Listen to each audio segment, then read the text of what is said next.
Assalamu alaikum and welcome back to my literary club. Today I'm going to explain Death by Water and What the Thunder Said, fourth and fifth part of Wasteland by T.S. Eliot. I've already explained the first three parts along with their literary devices and themes. You can check that on my YouTube channel.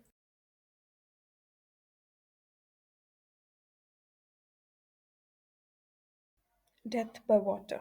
Phlebas the Phoenician, a fortnight dead. Now, the poet is introducing a sailor who is dead 15 days ago, a fortnight. Okay? Forget the cry of gulls and the deep sea swells and the profit and the loss.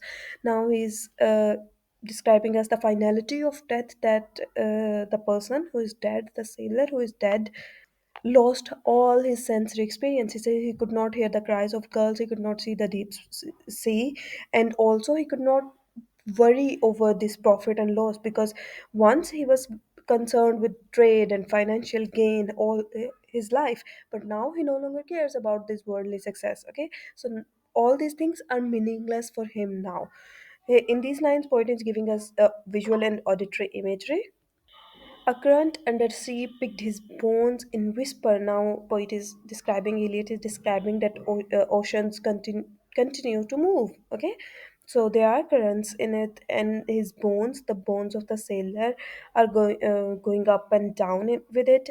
And as he rose and fell, he passed the stages of his age and youth entering the whirlpool. Okay, so as he moves up and down with those currents, those waves, he is experiencing his life. He could see his life in reverse, okay, because he's experiencing the currents, the waves, and with that, he's experiencing his life. Because we all know that whenever a person dies, there is a think there is a saying that whenever a person dies, he could see visualize his whole life in front of his eyes in just some seconds. So that is also happening with that sailor entering the whirlpool, and after remembering the whole his life, he enters the whirlpool, that is the circle of the water, and that would also symbolize the destruction, that all his memories ends and now he's entered the destruction. Now, Eliot is going to describe that the death is universal and inevitable for each and every person of this world. Okay, Gentile or Jew. So, people who are Jew or non-Jew, so the people who belongs to any religion. Oh, you who turn the wheel and look to windward, now, poet is using the literary device of apostrophe, and he's talking directly to the reader or to the humanity, and he's urging them to pay attention to the fate, to karma, to death, challenges of life. And he's saying that consider Philebus, okay, who was once handsome and tall as you, but now he's dead by the water. So no one is exceptional, and no one could escape from death. Okay, so remember death every time, and it is inevitable, that is inevitable for every person of each class, religion, country, anyone. Now let's start the fifth part of the wasteland, what the thunder said. Okay, after the torchlight red on sweaty faces, now here torchlight is red, and red symbolize danger, worries. Okay, and on the sweaty faces, these faces are sweaty of the people, of the modern man, due to the exhaustion, due to the fear, okay, of this red light. After the frosty silent, now this frosty is shows us symbolize the coldness, okay, the coldness of death, the coldness of emotional detachment. In the garden, now the garden usually symbolize life, but here uh, the imagery of garden is combined, poet combined the imagery of garden with this frosty and sweaty and red. So a whole these lines giving us an imagery of death. After the agony in stony places, the shouting and the crying, so this whole is the imagery of the modern man, okay, and there is an agony due to this in this harsh and barren landscape of the modern era, okay, and they're shouting and crying with pain and struggle in prison and palace and reverberation. Okay, so prison is the lowest, and the palaces are the highest places of society, and so each and every people, even he is in prison or palace, he's shouting and crying with pain and struggle and sufferings of the modern era, of thunder, of spring over distant mountains.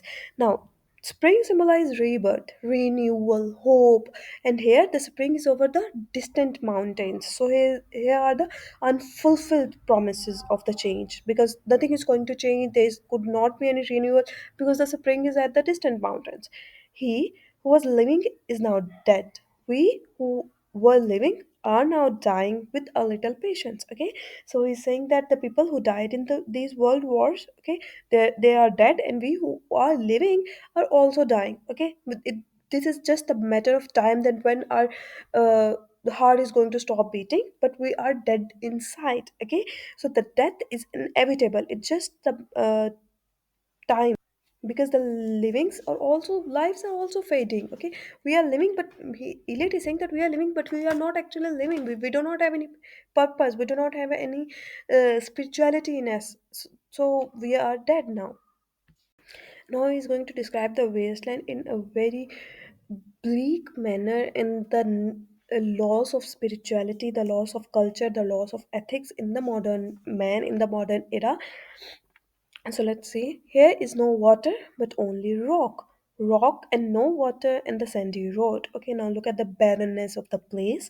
That there is not a single drop of water, only the road and the sandy road, the struggles and the pain. Okay, the road winding above among the mountains. Okay, so he's showing us the desolation of the landscape, that if there could be a journey towards the water, or the journey towards the spirituality, then it would be very difficult journey, the winding roads and all this. Okay, which are mountains of rock without water. Okay, so he's reinforcing the lifeless nature of the land. If there were water, we should stop and drink. Amongst the road, one cannot stop or think. So he's saying that if there could be the water, if there could be life or hope or wisdom, then we could find a relief. But here among the rock, here the survivor is just a struggle. Okay, we cannot stop or we cannot think, because the modern man is living a very mechanical routine life. They are not thinking anything, so their life is purposeless. Sweat is dry and the feet are in the sand. Now look at the heat, that even the sweat is dried. Okay, if there were only water amongst the rock, now he's repeating the line, and this repetition shows us the desperation, the longing for the water.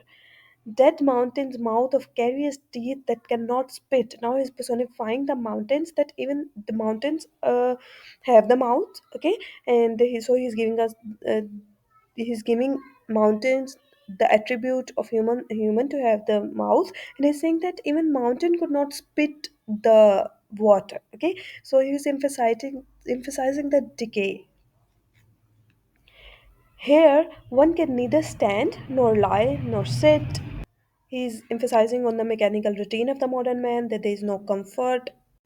There's not even silence in the mountains, but dry, sterile thunder without the rain. Okay, so there's no one can find peace in this modern era. Okay, there's thunder, but the thunder have no rain, no hope, no relief. Okay, so the land is filled with anger and suffering.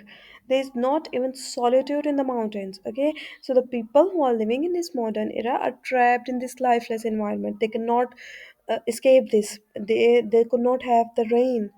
Just the sound of the silence, and the silence, there's no silence, but there's the sound of thunder, but there's no rain, there's no water. This shows us the poverty and the suffering and the decay of the modern man. But red sullen faces sneer and snarl from doors of mud cracked houses. So the people who are trapped in this poverty and this modern era are laughing because of the condition of them, because of their tired, they're thirsty, because of this hot environment. They're laughing, not actually laughing with happiness, but they are laughing like they sneer and snarl, the smirk, the satirical smile. If there were water, no rock. Now the Eliot is going to fantasize. Okay, he's going to describe his wishes, and what are his wishes? If there were water and no rock. Okay, if there were rock and also water, so he's fantasizing about the balance between water, that is the life and renewal, and the rock, that are the struggles and hardships of life. So he's wishing about the balance between the water and the rock. and water, a spring, a pool among the rocks. Okay, so he's yearning for the water, and he's saying that if there's any possibility, but there is no possibility. Okay, so if there were sounds of water, so he's again describing the word if symbolize the possibility, but there is no possibility. And so he's saying that if there were sound of water only, so look at his desperation, that he's saying that if they could only, I could only hear the sound of the water, but all in vain, not the cicada and the dry grass singing. Cicada is a little insect like a fly that thrive in arid heat, that thrive in drought. Okay, so the poet is saying that he could only hear the chirping of cicada that he do not want to hear, and he's hearing the grass singing, because that rustling sound of the withered plants with the wind. So this is also an example of personification, and saying that I'm listening all this, I could hear all these sounds, the sound of grass, the sound of cicada, but I want to hear the sound of water, which I couldn't be able to. Where the hermit thrush sings in the pine trees.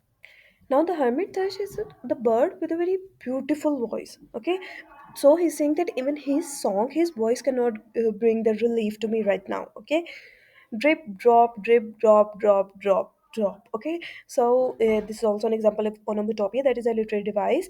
And he's saying, but there's no water, so he's hinting at his longing that he want to hear this sound of drip drop, but there's no water. Okay, so what all this no water symbolize, that there is no spirituality, there is no meaning in the modern era, there is the barrenness only everywhere. In this paragraph, the poet is going to give us an imagery of two people. One is the speaker himself, and one is his friend, and they are walking, and there is some eerie mystical presence with them. Now, this presence could be some random presence, okay, and this could be the Christ, okay, because according to Christian belief, the resurrection of the Christ, and the Christ is always with us. So this could be the presence of the Christ, or this could be any random eerie mystical presence, okay. Who is the third who walks always beside? So now this is also an example of rhetorical question, a literary device, when the question is asked not to elicit an answer but just to evoke a thought. Okay, so he's saying that who is one that is walking besides us. When I count, there are only you and I together. Okay, so he's saying that logically there are two people, you and me, but when I look around ahead up the wide road, there's always another one walking besides you. Okay, so some mysteriously there is some other, he could sense some other person. Okay, so this is mystery also, could be the yearning for the return of the Christ, the yearning for the return of the spirituality. And this also means that the Christ is still present with them, but the people could not be able to recognize him. Okay, because they spiritually they are dead, so they could not see the third person, the Christ, with them, the spirituality, the religion, sorry, with them, they could not able to see, but the religion is present there. Okay, this could be the meaning of these lines. There's always another one walking beside you, gliding wrapped in brown mantle, hooded. Now the face is covered, and so they could not he could not able to see the face of that person. I do not know whether a man or a woman, but who is that on the other side of you? Another rhetorical question. So this uncertainty, that whether the uncertainty of the gender, uncertainty of the person, emphasize the mysterious and the haunting figure that is always present with them. Now is going to give us a destructive imagery of the Russian Revolution, or it could be the World War One. Okay, so there's chaos everywhere, and Europe is ruined and changed. Okay, so what is that sound high in the air? Murmur of maternal lamentation. Now this high sound could be the sound of the death, the sound of bombs, the sound of gunshots. Okay, and the murmur of maternal lamentation, the lamentation of the people, the mothers of those people who died in this destruction, these world wars, and this Russian Revolution. So their mothers are lamenting, and the sound could be the sound of those lamentations. Okay, who are those hooded hordes swarming over endless plains? Now he's giving us the imagery of swarming other people who are walking in the groups. Okay, and they are hooded, and so there's a large group of people. They could be the refugees of the World War and the Russian Revolution, and the lost souls of the World War I. Okay, so they are a group of people who are walking, stumbling in cracked earth. Now the stumbling, they're trembling because the earth is broken due to this war, okay, due to the revolution, and the earth is barren, and there's famine, and there is drought. Okay, so that is why the earth is cracked, ranged by the flat horizon only. Okay, now look at the horizon. We all know align with the sky and the earth meets. Okay, so there's only that flat horizon. There are no houses. Okay, there's emptiness also. This the nothing could be seen except the flat horizon, maybe because of the smoke of the World War I. Okay, so he's giving us the imagery of emptiness. Where, what is the city over the mountains? Okay, so there's eternal, the crumbling civilization at the mountain, living at the mountains. Okay, the cracks and reforms and burst in the violent violet air. Now look at how he's describing any civilization, that there are cracks and then reforms and then the bursts. Okay, so there's continuous cycle of destruction, the instability of the modern society. Okay, so there are cracks, then they reform, then there are bursts. Okay, so there is instability, and this violet color always symbolize the mystery. Okay, falling towers, Jerusalem, Athens, Alexandria, Vienna, London, Andria. Okay, so now he's giving us an illusion. He's naming different cities of the Europe, and all have some famous main civilizations in the history, and all civilizations collapsed in any part of the history. Okay, so he's saying that all civilizations face decline in the history. All these, Jerusalem, Athens, they all have separate civilizations that face declines in the history. Now he's going to give us another imagery. A woman drew her long black hair out tight. Now this long black hair could also symbolize the grief and the mourning, and fiddled whisper music on those strings. Now she's playing with her hair, and she's playing them like some strings.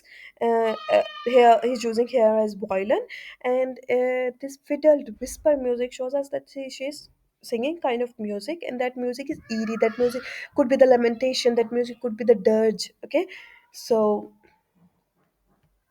and bats with baby faces in the violet light. Now again, violet shows us some mysterious pleasures, some eerie things. Okay, and these bats with the baby faces is giving us very grotesque image. Okay, so he's giving us imagery of some corrupted innocence. Okay, the innocence of the baby faces is corrupted with the bats. Okay, whistled and beats their wings and crawled head downwards, down a blackened wall. Now this blackened wall also symbolizes a ruined and destructive landscape of the cities of Europe in the modern era after the World War. And upside down in the air were towers. Okay, now this upside down shows us the disorientation, the chaos, that everything is upside down, tolling reminiscent bells that kept the hours, and voices singing out of empty cisterns and exhausted wells. Okay, now again he's giving us a very haunting imagery of of these bells. Okay, look at the words he's describing these bells upside down and blackened and crawled, and so he's giving us very haunting imagery of the passage of time. Okay, the time is passing, and there's bells are ringing, and that kept the hour. Okay, after every hour the bell are ringing, and so the time is passing, and the voices singing out so he's giving us the imagery of the world that is devoid of spiritual nourishment. Okay, they are exhausted wells, the places, these cisterns and wells, the places that is used for the water, are empty and exhausted. Okay, so there is no spiritual nourishment in that time. The faith is has ended at that time. Okay, in this decayed hole, in this lifeless place among the mountain, in the faint moonlight, the grass is singing, the grass is moving. Okay, over the tumbled graves, another imagery of death and decay about the chapel. Now, look at the situation, the environment of the chapel. Now here this chapel and church symbolize the religion and the culture. Okay, now look at the situation. There's one empty chapel. Okay, only the wind's home. It has no windows and the door swings. So the religious place is empty because not a single human visit there. Okay, so there is lack of divine presence in human life in the modern era. Dry bones can harm no one. Okay, so there is no element of hope and no element of renewal in that era. Only a cock stood on the rooftop, cocorico, cocorico. Another example of onomatopoeia. And the cock is a symbol of hope, the symbol of start of the new day. Okay, so he's saying that there is bit of hope. He's giving us a bit of hope. In the flash of lightning, another then a damp gust. Now, the both of these two things, lightning and damp gust, are the symbols of the moment of revelation. Okay, that is followed by the renewal. Okay, so firstly cock, then lightning, then gust, and then bringing rain. So he is hinting that rain is about to come, the purification is possible, the spiritual cleansing, the there's possibility of redemption. Okay, and how this could be possible he's going to describe in the further paragraphs. Now the poet is shifting from Europe to India, okay, and he's talking about the Ganga. Now Ganga is a river that is sacred in Hinduism, okay, and he's saying firstly he said that river Thames is barren and all that and dirty in previous parts of this poem, and now he's describing the situation of Ganga. That Ganga was also sunken and the limp leaves waited for rain while the black cloud. Now he's saying that the Ganga is also dry and spiritual death. Okay, and that was also waiting for the rain. Then the black clouds gathered far distant over Himavat. Now Himavat is also Himalaya place in India. The jungle crouched, humped in silence. Now he's saying that there is impending storm. Okay, there are black clouds over the Himavat, and he's hinting rain and renewal. And the jungle, he's personifying the jungle that also waiting for the relief. Okay, the jungle is also waiting for this. And then spoke the thunder. Da. Okay, now another example of personification that the thunder is speaking. And what is the thunder speaking? The thunder that is a single signal of rain that is necessary for purification. And his that thunder is saying Da. Datta, what have we given? Now this is an illusion from Upanishads, Upanishads, the Upanishad, that is a text from Hinduism, and where there was a god, Prajpati, Prajpati, Prajpati, that speaks through thunder. Now that god of thunder is speaking and he's saying Datta. Now Datta means to give. Okay, and then that is also an example of onomatopoeia, and he's going to give us the remedy of the renewal. And what is the first remedy? Datta, to give. What have we given to others? Okay, my friend, blood shaking my heart. Okay, the blood shaking my heart due to the excitement that what I'm going to tell you. Okay, I'm going to tell you the remedy. And he's saying that if you adopt these, he's going to give us three remedies, and if you adopt these three remedies in your life, then there would be peace in the modern man's life. Okay, and what is the first one? To give. The awful daring of a moment's surrender, which an age of prudence can never retract. Now he's saying that a moment, one moment of mistake and one moment of realization can the whole life, if there's one moment of mistake, the whole life's good cannot undone that. Okay, if there is one moment of good deeds, then the whole life cannot retract that. So denote yourself to some noble cause.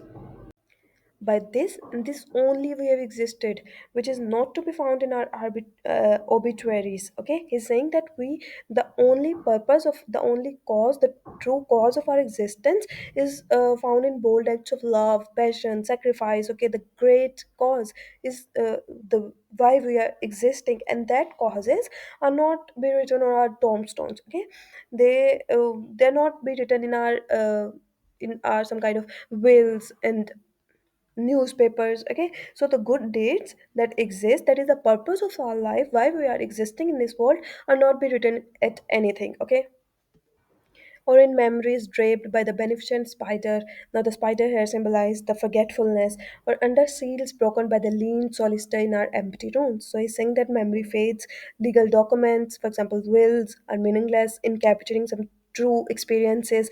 These tombstones cannot capture this. Your act of giving only for humanity. Okay, so you could be spiritually alive. Remember this thing. Now he's going to give us another remedy, another da, another sound of thunder. Second one is Dayadhvam. Now, the Dayadhvam means to give, to have compassion, to have sympathy. Okay, sorry, not to give was Datta. Here is to have compassion, to have sympathy. Okay, so I have learned the key turn in the door once and turn on once only. Okay, now he's saying that the man is entrapped. Okay, and there is only one single key to escape from that trap, to escape the trap of self-centeredness and egocentric trap. And there's one single key and there's one single try. And what is that try? To have compassion with others, to have sympathy with others. Okay, we think of the key each in his prison. Thinking of the key each confirms a prison. Okay, so he's saying that each man is entrapped in his own mind. He's emphasizing on the isolation and suffering of the modern man. Each man is entrapped inside everyone. There's closed ego, and we are trapped in that. Only a nightfall, ethereal rumors revive from a moment, a broken Coriolanus. Now, this Coriolanus is a Shakespearean hero, a tragic hero who was undone by because of his pride. So he's saying that the downfall is always there is a downfall for the rigid individuals. Okay, so we should have sympathy toward the others. Now, another sound of the thunder. This da is Damyata. Datta, Dayadhvam, now Damyata. Damyata means to control, to control the desires, the temptations of the modern era. Okay, not to lost in these worldly desires. Okay, to get to get what we want, there's no resistance. So to control that thing. Okay, the boat responded gaily to the hand expert with sail and oar. Okay, the sea was calm. Your heart would have responded. So he's saying in these lines that the boat respond happily to those sailors, uh, that are self-controlled, that are experts in controlling this. Okay, and this self-control allows them a very graceful navigation. Okay, so your heart would have responded gaily when invited, beating obedient to controlled hands. Okay, so just as the sea responded to skilled sailors, human heart also respond to discipline and guidance. So if we control our heart and our abundant desires, then our heart would respond to that and respond very happily. So if a person want peace and happiness in his life and in his heart, he must control his uncontrollable and abundant desires. Okay, so these are the three rules: to give others, to give others, not for the for any tombstone and not for any will and not for to come on the newspapers, but to have this spirituality inside him. Okay, then to have compassion to the others, to have sympathy to the others, and to break this egocentric trap. And the third one is to control your desires, and then your heart would be at peace and would be happy. Now, these three things are the solution uh, for the modern world to survive from this hollowness and barrenness. Okay, so he's saying that I sat upon the shore. Now, again, he's lamenting fishing with the arid plain behind me, the arid plain of the wasteland. So he was fishing in the first part, also in the barren river Thames. Shall I at least set my hands in order? Now, in this rhetorical question, he's giving us a very important message. He's saying that I should start with my own self. I should start with with setting my own hands in order. Okay, I should start with myself, not to reform others, but to reform my own self. Then I could reform others, reform the society. Okay, London Bridge is falling down, falling down, falling down. Now this is the he's this line symbolizing the fall of the Western civilization in the modern era. Now, all these three lines are an allusion from Dante's Inferno, and this means that the suffering is just a way of self purification. Okay, pain and suffering is necessary. Only then you can purify yourself. Soul's objectivity is also necessary. Only then you could deliver only then you could deliver. So the pain is necessary for rebuilding. Okay, so the pain the modern man suffered to this Russian Revolution and this World War I was necessary. Now they could purify themselves in the better ways as compared to before World War. Okay, this was all necessary. Okay, now these fragments I have showed against my ruins. Now the poet tried to hold civilization by using these literary and cultural fragments, that the fragments he used in this whole poem, and the literary allusions he used in this whole poem is trying to hold a civilization. Why then I'll fit you Hieroneo, mad again.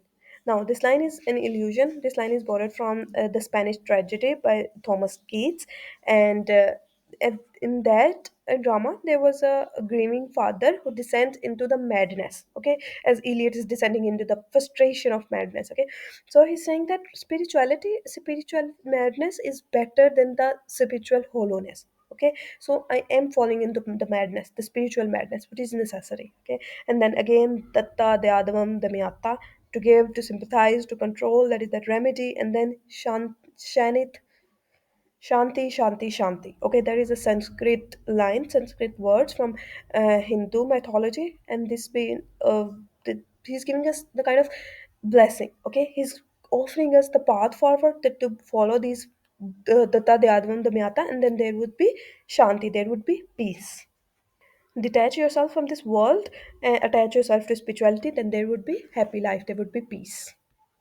With this message, our poem ends. This wasteland ends. All the five parts, and these are some of the themes of these last two parts: death and decay, futility of the materialism. Okay, the materialism we have seen in the fourth part, death by water, that the sailor was very materialistic, but now he just focused on the trade and profit and loss his whole life. Now nothing matters. Okay, the power of water, the dissolution and despair in the modern era, that spiritual and that religion and spiritual renewal, the hope, the need of this renewal, sacrifice and redemption, the sacrifice to give, to sympathize, also sacrifices, and then there would be possibility of redemption and the fragmentation and rebirth. We have discussed all these poems throughout these themes throughout the poem. Hope you enjoyed watching the video. If you have any question regarding the explanation, you can ask in the comments below. Also, you can give your suggestion about next point to explain in the comments. Please subscribe my channel, like and share this video, and press the bell icon to get the notification of the next video.